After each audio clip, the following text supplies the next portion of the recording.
jelas lagi, dan melihat langsung di lapangan. Kami melihat langsung di lapangan.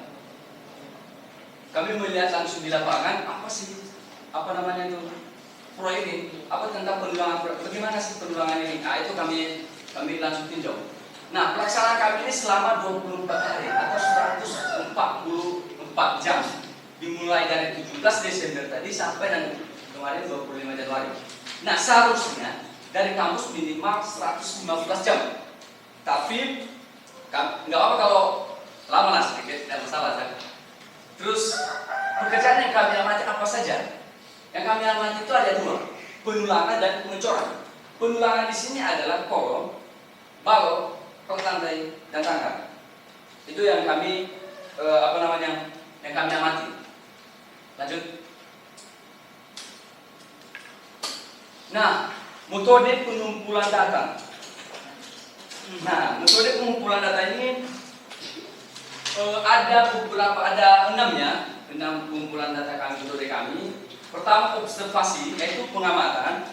Kami mengamati secara langsung kegiatan tersebut, dimulai dari perencanaan dasar di lapangan sampai pemotongan ini sampai pengemisalan atau perakitan. Biasanya kalau di lapangan pengemisalan namanya atau perakitan.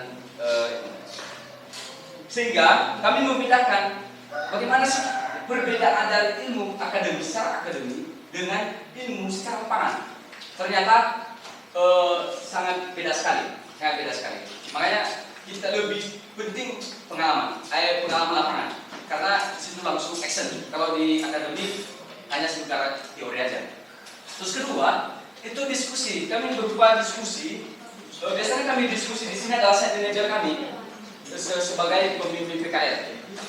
Pemimpin PKL kami. Biasanya kalau kami diskusi juga bukan dalam arti terbatas dengan site manager aja. Kami juga diskusi dengan project manager, drafter dan segala macam. Tapi kami lihat kondisi apakah mereka sibuk atau tidak. Itu biasanya. Tapi Bapak itu memberikan waktu. Kalau misalkan ada yang kita diskusi, kita lihat aja dia.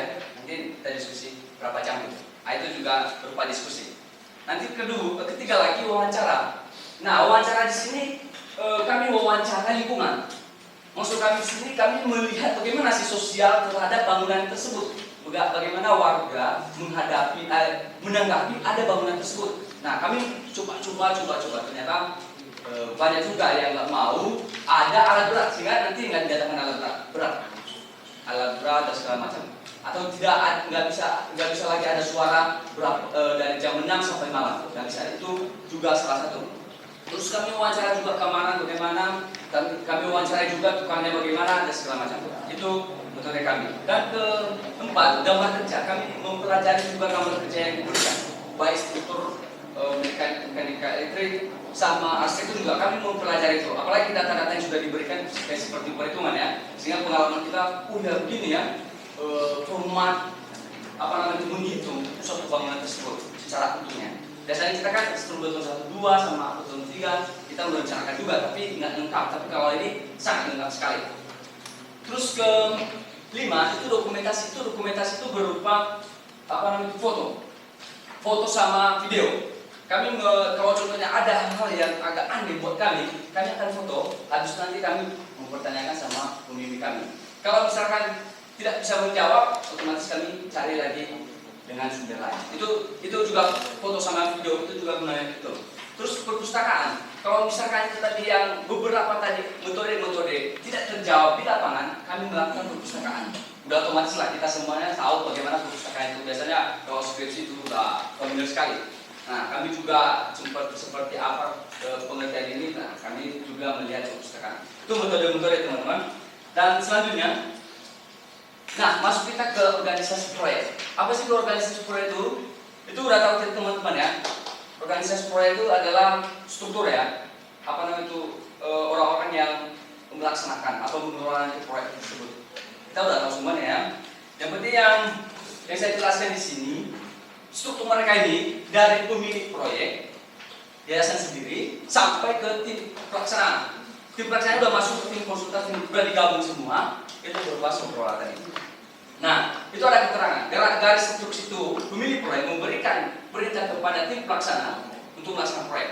Tapi ketika ada masalah atau hal-hal yang tidak sesuai atau syaratnya akan dikoordinasi, bukan perintah lagi, itu ada putus-putus, itu dikoordinasi.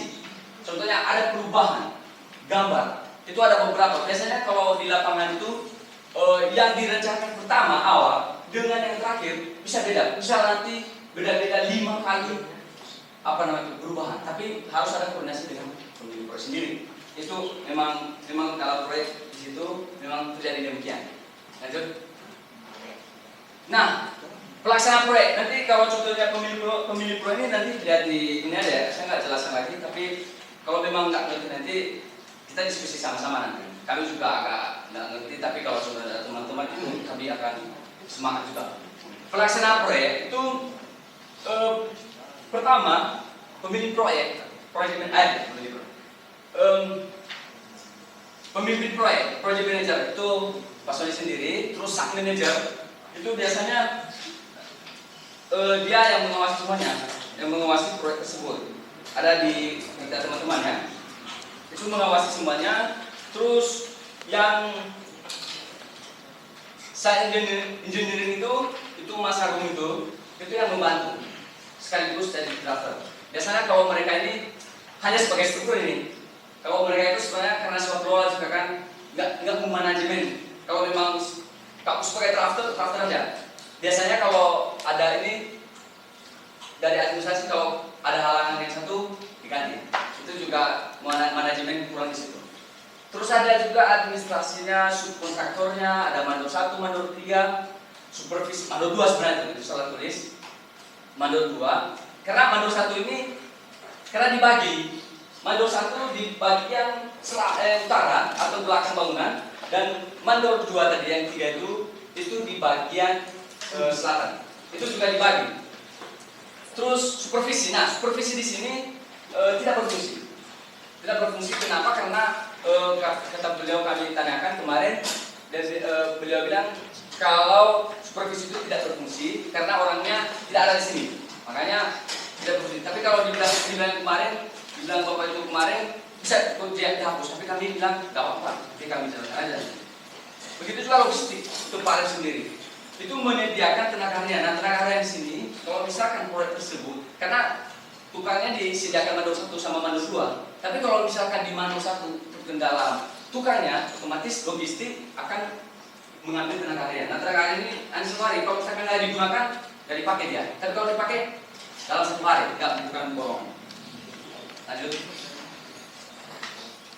Nah, kita udah lihat teman-temannya, ini biodata dari pelaksana proyek tersebut, pemimpin proyek Pak Sony sendiri, nanti ada fotonya, nanti aku perkenalkan. Pak arsitektur, tim konsultannya arsitekturnya Pak Fakih, tapi nggak pernah ketemu kami. Struktur 1 sama 2 itu ya tadi yang CV-nya, yang punya CV itu Pak Pranoto, itu dosen Atmajaya ya. Terus struktur 2 itu Pak Dian, sebenarnya Pak Dian itu cowok, tapi nggak pernah ketemu, kami hanya tanya aja. Yang struktur 1, 2 ini perhitungannya itu kami sudah dapat kopinya, makanya kalau ada skripsi struktur tertarik bisa lah, transis kok, santai aja. Terus mekanika elektrik itu Pak Udin. Biasanya Pak Udin ini dia merencanakan, habis itu dia yang melaksanakan. Itu Pak Udin. Pas di